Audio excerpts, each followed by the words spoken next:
Okay, so this is Brooklyn.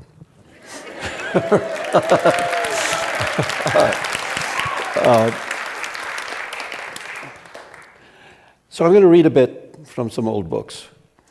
I thought I'd start off by reading a bit from The Moor's Last Sigh, which is a novel that came out in the mid-90s. And at the time that this book was being written, one of the emerging forces in India at that time was what has come to be a very powerful political force, which is Hindu nationalism, Hindu extremism. And one of the aspects of that ideology was its insistence that only Hindu experiences of India were authentic, and that basically all the other experiences in India, after all, is a place of many religions, Muslim, Christian, Jewish, etc., Parsi, Buddhist, that all these were somehow secondary or inauthentic. And so I kind of, as a member of an Indian minority, that sort of annoyed me.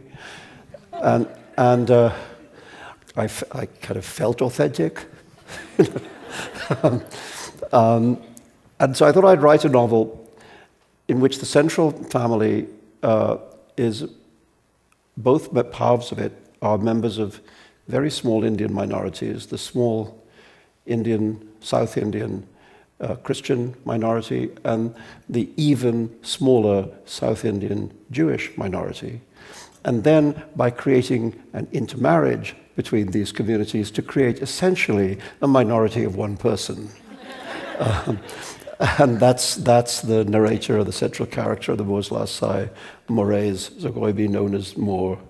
And just to try and show that very far from being inauthentic or marginal or whatever, that you could actually grow the entire story of India out of that one individual.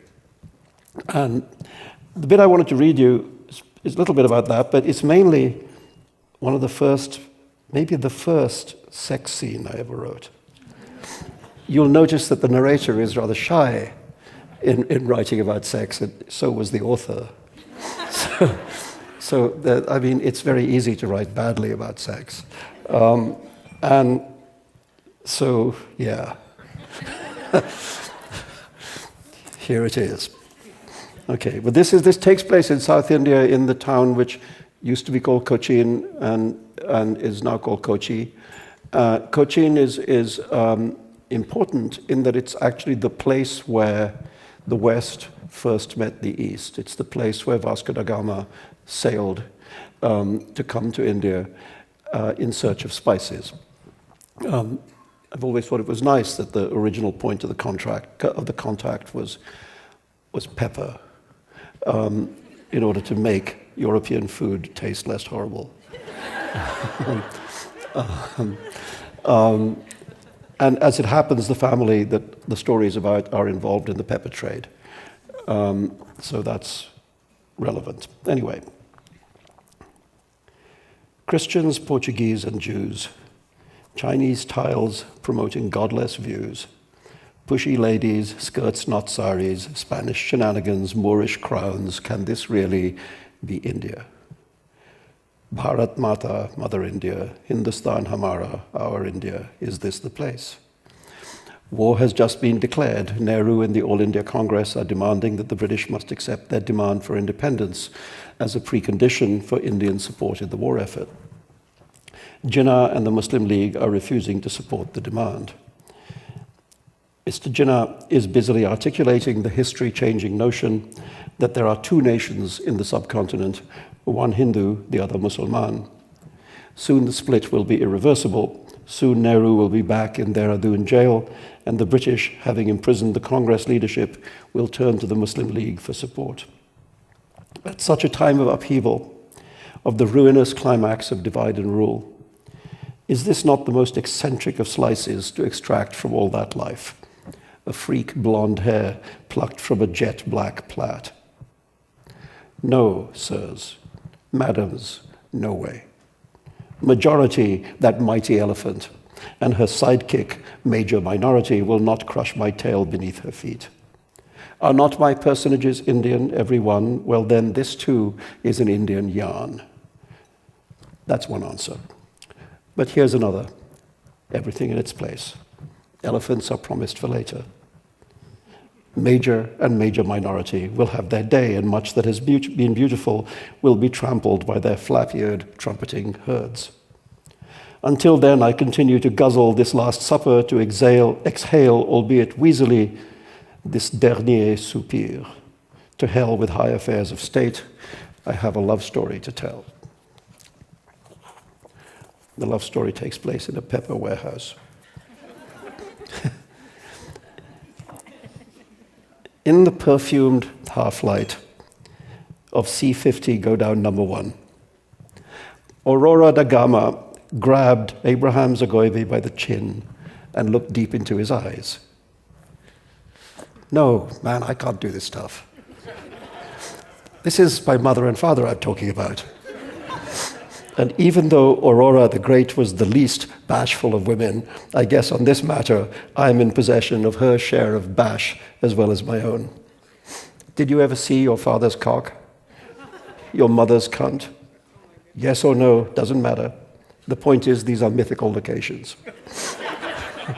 Surrounded by taboo, put off thy shoes, for it is holy ground, as the voice said on Mount Sinai. And if Abraham Zagoibi was playing the part of Moses, then Aurora, my mother, sure as eggs, was the burning bush. Well, handing down commandments, pillar of fire, I am that I am. Yes, indeed, she had made a study of the Old Testament God. Sometimes I think she practiced partings of waters in the bath. I couldn't wait. That is how Aurora herself used to tell it. In her golden orange drawing room full of cigarette smoke, with young beauties stretched out on sofas, while men sat on Persian rugs and pressed their ankle-braceleted, mauve-nailed feet, and while her aging husband leaned in a corner in a business suit, his mouth twitching in an embarrassed smile, his hands flapping helplessly until at last they settled around my young ears, Aurora drank champagne from an opalescent glass like an opening flower and was casually explicit about her own deflowering, laughing lightly at her youthful audacity. By the chin, I swear, I just pulled him, and he followed. He popped right up out of his chair like a cork from a bottle. And I led him on, my very own Yahudi, my in those days beloved Jew. In those days. There will be more to say about the cruelty of that phrase. So easily tossed out with a little wave of the hand, a dismissive little bangle jingle.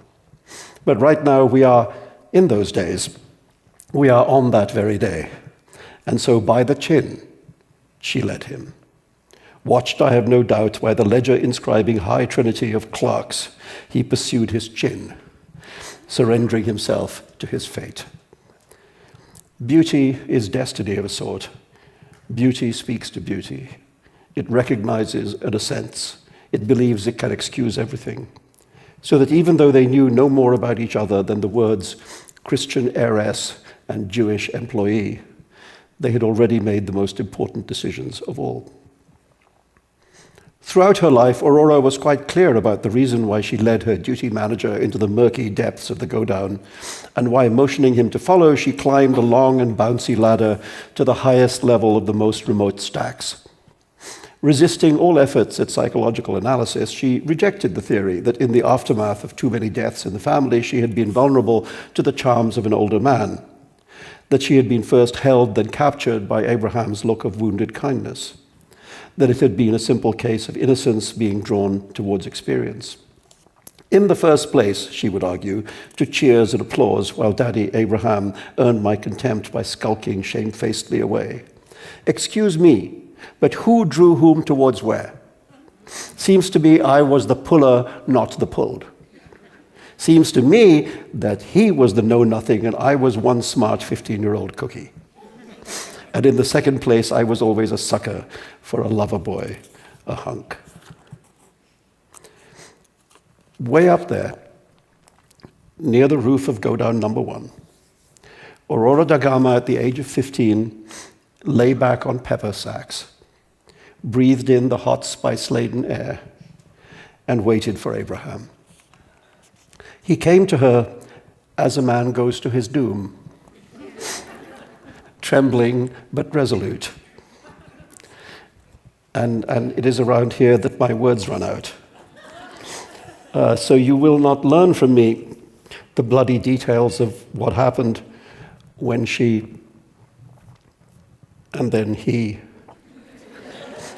and then they, and after that she, and at which he, and in response to that she, and with that, and in addition, and for a while, and then for a long time, and quietly and noisily, and at the end of their endurance, and at last, and after that, until, phew, boy, over and done with. Okay. so,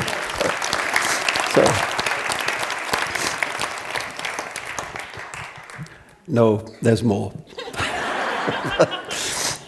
The whole thing must be told. This I will say, what they had was certainly hot and hungry. Mad love. It drove Abraham back to confront his mother, and then it made him walk away from his race, looking back only once. That for this favor he presently become a Christian, the merchant of Venice insisted, in his moment of victory over Shylock, showing only a limited understanding of the quality of mercy. And the Duke agreed, he shall do this, or else I do recant the pardon that I late pronounced here. What was forced upon Shylock was freely chosen by Abraham, who preferred my mother's love to God's. He was prepared to marry her according to the laws of Rome, and what a storm that statement conceals. But their love was strong enough to withstand all the buffetings, to survive the full force of the scandal, and it was my knowledge of their strength that would give me strength when I, in my turn, but I'm not yet able to tell this story either. Once again, the words have let me down. Pepper love. That's how I think of it. Abraham and Aurora fell in pepper love, up there on the Malabar Gold. They came down from those high stacks with more than their clothes smelling of spice.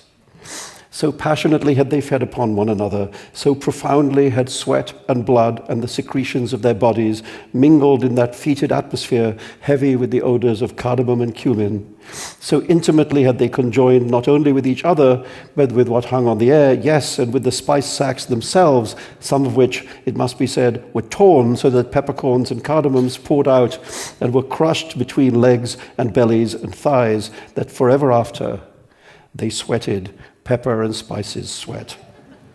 And their bodily fluids, too, smelled and even tasted of what had been crushed into their skins, what had mingled with their love waters, what had been breathed in from the air during that first transcendent fuck. There. Keep worrying it a subject for long enough, and in the end, some words do come.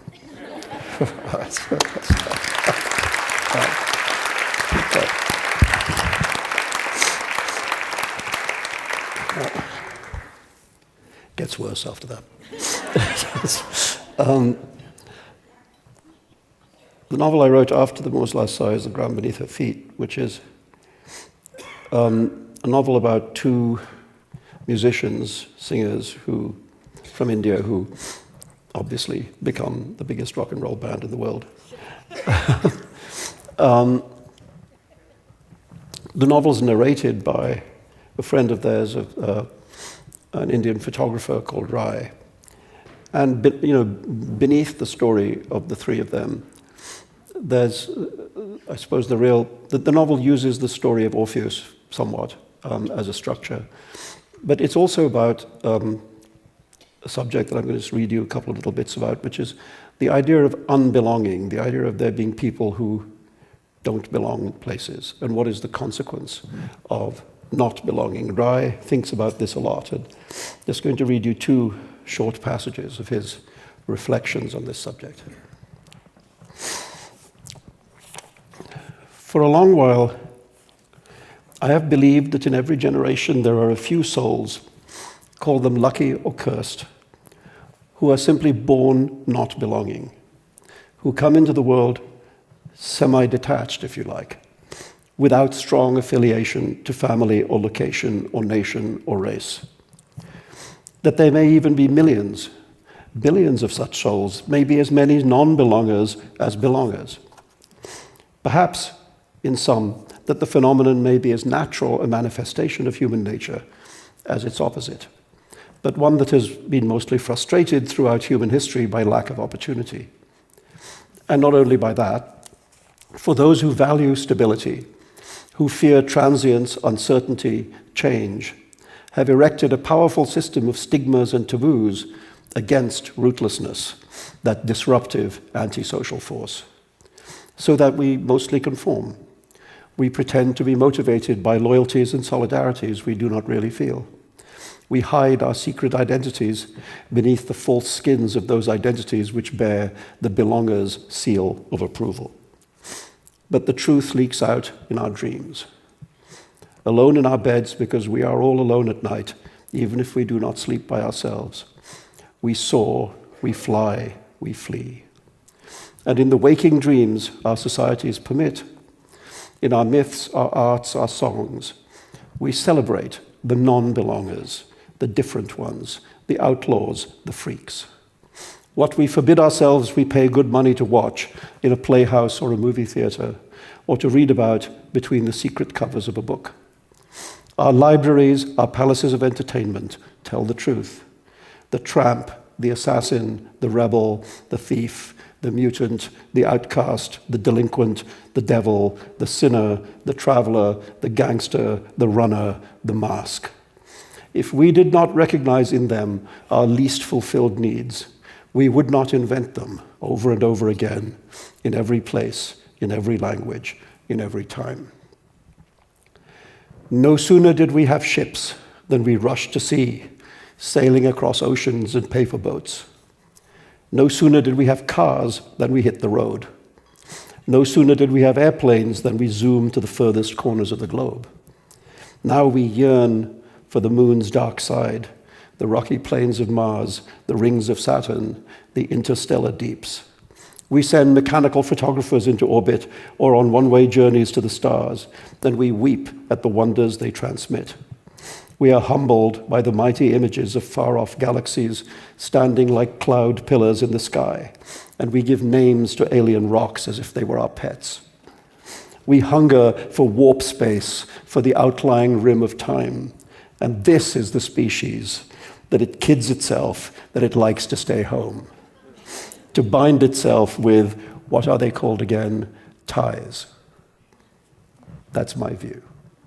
You don't have to buy it. He comes back to this.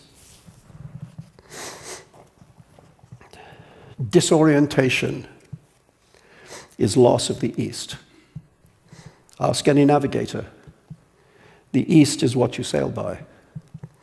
Lose the East, and you lose your bearings, your certainties, your knowledge of what is and what may be, perhaps even your life. Where was that star you followed to that manger? That's right. The East orients. That's the official version. The language says so, and you should never argue with the language. But let's just suppose.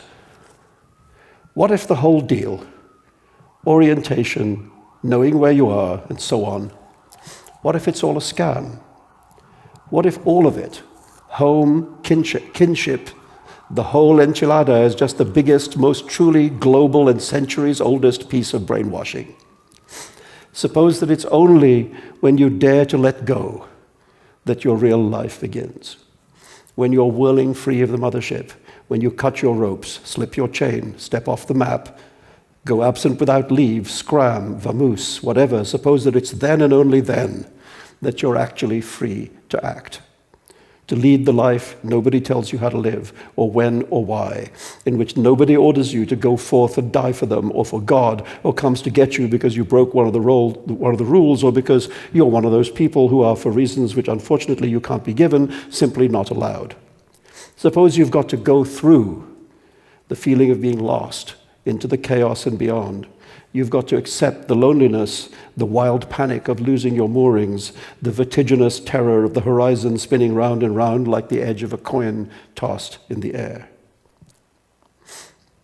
You won't do it. Most of you won't do it. The world's head laundry is pretty good at washing brains.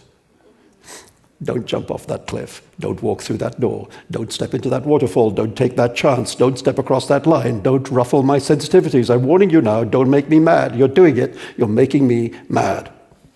You won't have a chance. You haven't got a prayer. You're finished. You're history. You're less than nothing. You're dead to me, dead to your whole family, your nation, your race, everything you ought to love more than life and listen to like your master's voice and follow blindly and bow down before and worship and obey. You're dead. You hear me? Forget about it, you stupid bastard. I don't even know your name.